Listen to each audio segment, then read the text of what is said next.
V Novi Sloveniji smo zadovoljni, ker smo s to volilno kampanjo uspeli zbuditi naše potencialne volivce.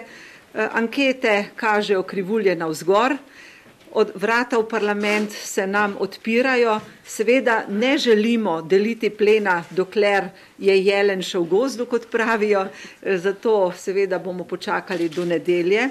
Vendar smo optimistični, kajti na terenu doživljamo veliko spodbudnih besed in verjamemo, da je naš cilj doseči ali se približati 10% tudi dosegljiv. Naredili smo vse, kar je bilo v naših močeh. Lahko rečem, da je naš volilni štab intenzivno delal, izbrali smo odlične kandidate, pripravili odličen program. In veseli nas pa tudi to, da so naša sporočila prišla do ušes naših volivcev. Nekateri naš program ocenjujejo za odličen, nekateri pravijo celo najboljši, o tem sami ne moremo soditi, prepričani pa smo, da je takšen, ki je uresničljiv in takšen, ki je potreben za Slovenijo. Naš program smo poimenovali Vrnimo upanje Sloveniji. To smo naredili tudi zaradi tega, ker smo prepričani, da se stanje v Sloveniji z odgovornim delom lahko izboljša in da mi kot Slovenci, domoljubi, tisti, ki imamo radi svojo domovino, moramo narediti vse, da se to tudi uresniči.